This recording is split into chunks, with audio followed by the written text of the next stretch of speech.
नेपालको इतिहासमै पहिलो पटक कुनै मिडिया कम्पनीले आफ्नो सेयर सर्वसाधारणलाई बिक्री गर्दैछ। ब्रोडसिट दैनिक चलाउने मिडियाको स्वामित्व सर्वसाधारणको हातमा हुन लागेको यो पहिलो अवसर पनि लगानीकर्ताहरूको लागि रहेको छ। नागरिक दैनिकको प्रकाशन संस्था नेपाल रिपब्लिक मिडिया लिमिटेडले वैदेशिक रोजगारीमा रहनुभएकाहरूलाई यस अघि नै आइपिओ बिक्री गरिसकेको छ भने हामी सर्वसाधारण अर्थात् जनरल पब्लिकहरूको लागि यसले जेठ 26 गतेदेखि आइपिओ बिक्री खुल्ला गरिरहेको छ। हामीले कुनै पनि कम्पनीको आइपिओमा अथवा सेयर मार्केटमा लगानी गर्नुभन्दा अगाडि कम्पनीको वित्तीय अवस्थाको बारेमा जानकारी लिनु एकदमै महत्त्वपूर्ण हुने गर्दछ। सेकेन्डरी मार्केटमा रहेका कम्पनीको बारेमा जानकारी लिन धेरै सजिलो भए तापनि पहिलो पटक सर्वसाधारणलाई आइपिओ जारी गर्न लागेका कम्पनीहरूको बारेमा हामीले त्यस कम्पनीले आइपिओ निष्कासन गर्ने बेला देखाएको विवरण पत्र हेरेर त्यसको आधारमा चाहिँ आवेदन दिनुपर्ने हुन्छ। तर धेरै लगानीकर्ता साथीहरूलाई विवरण पत्रमा भएका कुराहरू चाहिँ बुझ्न कठिन हुने गर्दछ।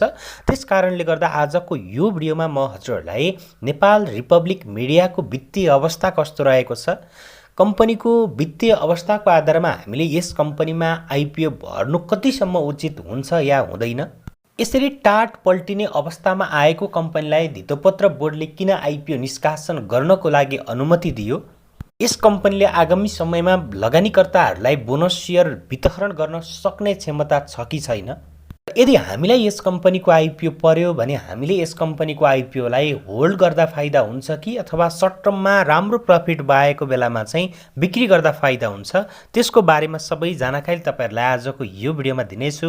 त्यस कारणले गर्दा भिडियोलाई अन्तिमसम्म हेर्नुहोला अनि यस्तै विषयवस्तुमा आधारित भिडियोहरू हेर्नको लागि हाम्रो च्यानललाई सब्स्क्राइब गरी साइडमा रहेको बेल आइकनलाई पनि क्लिक गर्न नभुल्नुहोला, जसको कारण हामीले अपलोड गरेको भिडियो सबैभन्दा पहिले हेर्न र सुन्न सक्नुहुन्छ।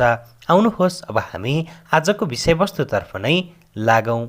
तपाईँले देखिरहनु भएको टेबलमा आर्थिक वर्ष 76, 77, 77, 78 र 78, 79 को विवरण हेर्न सक्नुहुन्छ।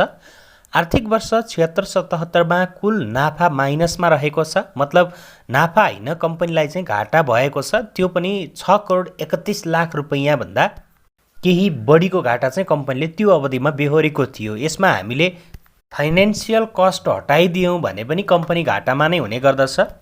त्यसै गरी आर्थिक वर्ष 77, 78मा ऋणको ब्याजको पैसा हटाइदियौँ भने पनि कम्पनी 50 लाख रुपैयाँ घाटामा नै रहने गर्दछ भने आर्थिक वर्ष 78, 79मा त्यो पैसा हटाइदिँदा 35 लाख रुपैयाँ घाटा कम्पनीलाई चाहिँ देखिने गर्दछ। कम्पनीले त्यो घाटाबाट उम्कन आफ्नो प्रफिट रेसियो अर्थात् नाफाको दर बढाउनै पर्ने हुन्छ। माथिको टेबलको विश्लेषणबाट के देखिन्छ भने कम्पनीले आफ्नो सेल्स, मिडियाको सेल्स भनेको पत्रिकाको बिक्री र विज्ञापन बिक्री नै मुख्य आम्दानी हुने गर्दछ। यो क्रमशः 5.35% र 2.93% अनि 1.76% बढाएको भए मात्रै बल्ल कम्पनीलाई चाहिँ घाटा हुँदैन। कम्पनीले आइपिओ निष्कासन गरिसकेपछि सर्वसाधारणबाट उठाएको 27 करोड रकम एउटा ब्याङ्कलाई र अर्को ब्याङ्कलाई 3 करोड 80 लाख ऋण भुक्तान गर्ने तयारी गरेको छ। यसले तिर्नुपर्ने किस्ता रकमको बोझ पक्कै पनि हट्न जानेछ, तर त्यो गरेर मात्रै कम्पनी प्रफिटमा जानेवाला छैन। सूचना प्रविधिमा आएको परिवर्तनका कारण पत्रिका किनेर पढ्ने पाठकहरूको सङ्ख्या पनि घट्दो क्रममा रहेको छ। आर्थिक अवस्थाका कारण विज्ञापनको बजार पनि अहिले धेरै नै तल आएको छ।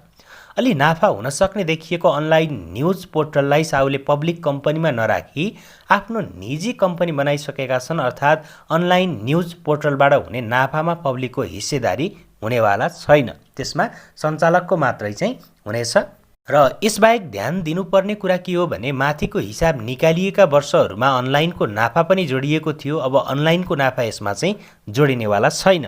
न्युज पोर्टलको नाफा चाहिँ त्यति बेला जोडिएको थियो, माथि तपाईँहरूले विवरण देख्नुभयो नि, त्यसमा जोडिएको थियो, तर अबदेखि चाहिँ त्यसमा चाहिँ जोडिनेवाला छैन भनेपछि अझै पनि यसको नोक्सान चाहिँ बढ्न सक्ने खतरा पनि रहेको छ। र विवरणले के देखाउँछ भने कम्पनीले आफ्नो सबै ऋण तिर्छ र त्यस बापतको कुनै ब्याज तिर्नुपर्ने स्थिर रहँदैन भने पनि कम्पनी अझै पनि नोक्सानमै जान्छ भन्ने कुराको चाहिँ पुष्टि गर्ने गर्दछ। त्यसै पनि कम्पनीले ऋण तिर्ने योजना बनाएकै छैन। विवरण पत्रमा उल्लेख भएअनुसार अझै पनि नबिल ब्याङ्कको 2 करोड ऋण बाँकी नै राख्नेछ र त्यसको पनि सावा र ब्याजको किस्ता बाँकी नै रहने गर्दछ। कम्पनीले नाफा कमाउनका लागि यसको अपरेटिङ र नेट प्रफिट मार्जिनलाई सुधार गर्नै पर्ने हुन्छ।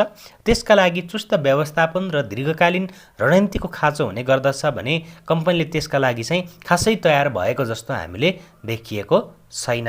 र यसमा अर्को एउटा रहस्यमय कुरा त के छ भने नाफा हुन सक्ने न्युज पोर्टल जुन अनलाइन न्युज पोर्टल रहेको छ त्यसलाई केही समय अगाडि मात्रै पब्लिकबाट कन्भर्ट गरेर प्राइभेट गराइएको छ। त्यो कसले गरेको छ भने यही कम्पनीमा रहेका सञ्चालक मध्येबाट एकजना त्यो न्युज पोर्टलको अध्यक्षमा पनि हुनुहुन्छ। र अब हामी कुरा गरौँ नेपाल रिपब्लिक मिडियाको आइपिओबाट उठेको रकम खर्च गर्ने योजना के रहेको छ त भन्ने विषयको बारेमा। कम्पनीले कार्यशील पुँजीमा उपयोग चाहिँ 3.8% लगानी गर्नेछ आइपिओबाट उठेको पैसा, अनि सभा सम्मेलन गर्ने सेवा दिन सम्पत्ति खरिद 4.1% त्यसमा खर्च गर्नेछ, अनि त्यसैगरी मिडिया हब भवन बनाउन 4.6% खर्च गर्नेछ, पत्रकारको क्षमता बढाउन 6% खर्च गर्नेछ, अनि छपाई केन्द्र सार्ने संरचना बनाउने चाहिँ 9% खर्च गर्नेछ भने ऋण तिर्नको लागि 71 अनि हालको सम्पत्तिको स्तर वृद्धिको लागि 1.6% चाहिँ खर्च गर्ने देखिएको छ। कम्पनीले सार्वजनिक गरेको विवरण पत्र र आह्वान पत्रमा उल्लेख भएअनुसार आइपिओ बिक्रीबाट कुल 43 करोड 53 लाख रुपैयाँ प्राप्त गर्नेछ र सो रकम केमा खर्च गर्ने भनेर योजना पनि त्यसमा उल्लेख छ र सो हिसाबलाई माथिको चार्टमा चाहिँ हामीले देख्न सकिन्छ।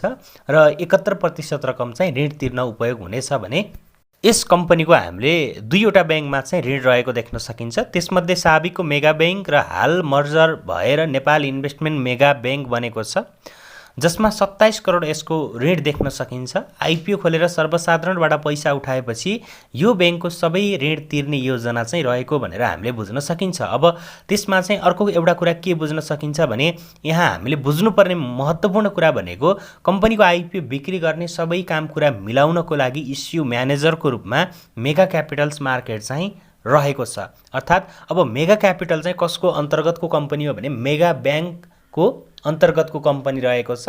अनि जुन ब्याङ्कबाट उसले ऋण लिएको थियो, जुन ब्याङ्कमा ऋण रहेको थियो, त्यही ब्याङ्कको सब्सिडियरी कम्पनीलाई आइपिओ निष्कासन गर्नको लागि इस्यु म्यानेजर दियो। यो कम्पनीले आइपिओ बिक्री गरिसकेपछि कम्पनीको झन्डै 45% सेयर स्वामित्व सर्वसाधारण लगानीकर्ताहरूको हातमा आउनेछ भने यसका संस्थापक अथवा प्रोमोटर लगानीकर्ताहरूको हातमा भने 55% सेयर स्वामित्व रहनेछ।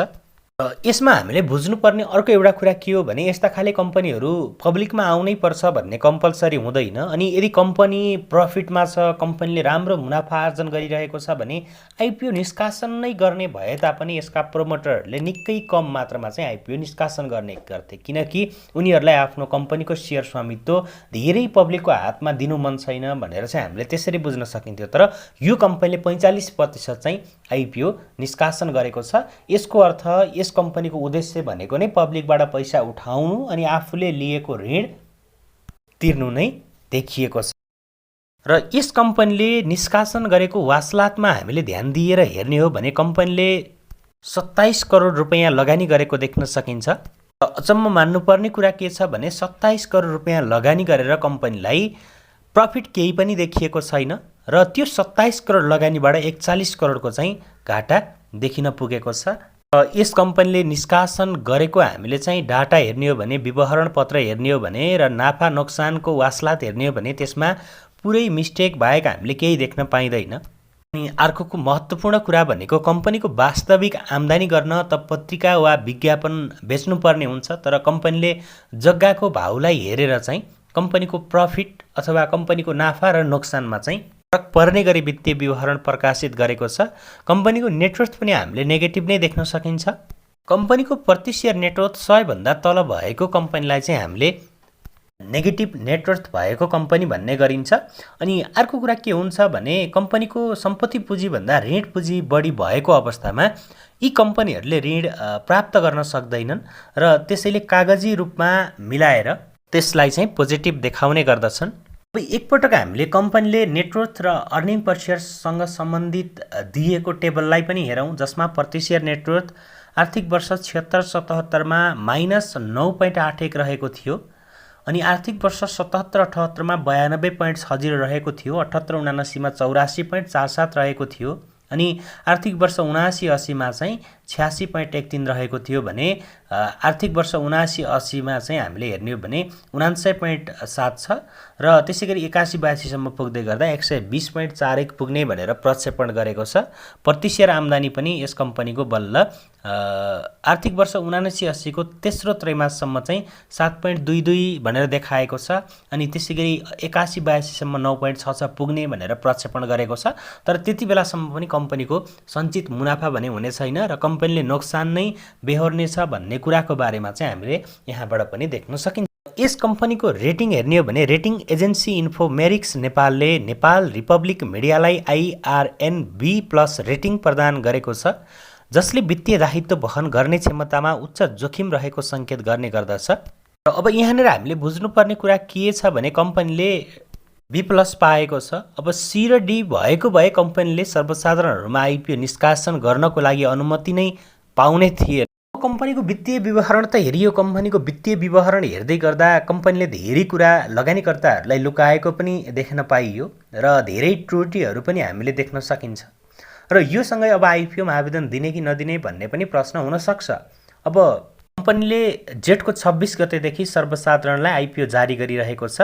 कम्पनीले आफ्नो जारी पुँजी 96 करोड 75 लाख रुपैयाँको 44.9922% अर्थात् 43 करोड 53 लाख रुपैयाँ बराबरको आइपिओ बिक्रीमा ल्याएको हो, जसअनुसार सामूहिक लगानी कोष आफ्ना कम्पनीका कर्मचारी र वैदेशिक रोजगारीमा रहनुभएका नेपालीहरूलाई बाँडफाँड गरिसकेपछि बाँकी रहेको 35,25,930 किता चाहिँ हामी सर्वसाधारणहरूको लागि यसले बिक्री गर्न लागेको छ।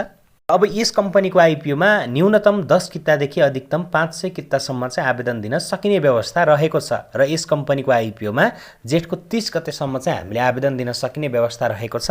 कम्पनीको वित्तीय विवरण बलियो नदेखिए पनि कम्पनीको फन्डामेन्टल राम्रो नभए तापनि अहिले लगानीकर्ताहरूमा क्रेज रहेको छ। हामीले 100 रुपियाँमा आइपिओ पायौँ भने त्यसलाई सेकेन्डरी मार्केटमा 200 भन्दा माथि नै बिक्री गर्न सकिने अवस्था रहेको छ। त्यस कारणले गर्दा पनि अब कम्पनीको फन्डामेन्टल त राम्रो छैन, तर आइपिओमा आवेदन दिने कि नदिने भन्ने धेरैजना साथीहरूको चाहिँ के रहेको छ त चासो रहेको छ। अब यसको आधारमा भन्ने हो भने हामीले आइपिओमा आवेदन त दिने, तर यो कम्पनीले हामीले सेकेन्डरी मार्केटबाट धेरै प्राइसमा चाहिँ किन्नेवाला छ। यो कम्पनीको पनि हामीले 1000 लगानी गरेका छौँ भने यसबाट 2-3 हजार नाफा आउँछ भने हामीले त्यो अवस्थामा प्रफिट बुक गरेर यसको प्रफिटलाई चाहिँ अर्को कम्पनीमा सिफ्ट गर्ने हो, किनकि यो कम्पनीलाई हामीले लङ टर्मसम्म पालेर यसबाट राम्रो रिटर्न पनि हामीले प्राप्त गर्न सकिँदैन। कम्पनीको फन्डामेन्टल एकदमै विक रहेको छ। कम्पनीको सञ्चालकहरूले पनि नाफा हुने न्युज पोर्टललाई प्राइभेट गराएका छन् भने नाफा नहुने पत्रिका बेचेर र विज्ञापनको भरमा चल्नेलाई उनीहरूले पब्लिक गराएका छन्। त्यसरी ऋण तिर्नको लागि पब्लिकबाट पैसा उठाउन लागेको भनेर पनि हामीले विवरण पत्र हेर्दा स्पष्ट रूपमा बुझ्न सकिन्छ। भनेपछि हामीले यो कम्पनीमा चाहिँ आवेदन दियौँ, तर आवेदन दिए तापनि यो कम्पनीको सेयरलाई चाहिँ हामीले लङ टर्ममा चाहिँ नराख्दा नै उत्तम हुने देखिन्छ। र अब कुराकानी गरौँ यस कम्पनीको ओपनिङ प्राइस रेन्ज चाहिँ कतिदेखि कतिसम्मको हुन्छ त भन्ने विषयको बारेमा। कम्पनीको प्रति सेयर नेटवर्थ हामीले हेर्छौँ भने आर्थिक वर्ष 78-79 को अडिटेड रिपोर्ट अनुसार 84.47 रहेको छ। 84.47 यसको अडिटेड रिपोर्ट अनुसारको प्रति सेयर नेटवर्थ रहेको छ र त्यसको 3 गुणासम्म चाहिँ यस कम्पनीको ओपनिङ प्राइस रेन्ज चाहिँ हुन सक्ने छ, अर्थात् 84 रुपियाँ 47 पैसादेखि 253 रुपियाँ 41 पैसासम्मको चाहिँ ओपनिङ रेन्ज यो कम्पनीले चाहिँ नेप्सेबाट पाउनेछ। कम्पनीको फन्डामेन्टल राम्रो नभएको हुनाले कम्पनीबाट हामीले चाहिँ आगामी वर्षहरूमा बोनस सेयरको आश चाहिँ केही आर्थिक वर्षमा नै नगर्दा पनि हुन्छ। यसरी वित्तीय अवस्था नै नाजुक भएका कम्पनीहरूलाई रियल सेक्टरको नाममा धितोपत्र बोर्डले किन आइपिओ निष्कासन गर्न अनुमति दिइरहेको छ भन्ने कुराको बारेमा पनि हामीले केही शङ्का गर्नुपर्ने ठाउँहरू देखिएका छन्। आगामी दिनमा यस्ता खाले कम्पनीहरूले बोर्डबाट आइपिओ निष्कासनको लागि अनुमति पाउनु हुँदैन भन्ने कुराको बारेमा पनि हामीले बोर्डलाई सचेत गराउनु पर्ने बेला आएको छ। यति भन्दै आजको लागि यो विषयवस्तुमा आधारित भिडियो यति नै गर्न चाहे र आगामी दिनमा यस्तै विषयवस्तुमा आधारित भिडियोहरू हेर्नको लागि हाम्रो च्यानललाई सब्स्क्राइब गरी साइडमा रहेको बेल आइकनलाई पनि क्लिक गर्न नभुल्नुहोला, जसको कारण हामीले अपलोड गरेको भिडियो सबैभन्दा पहिले हेर्न र सुन्न सक्नुहुन्छ।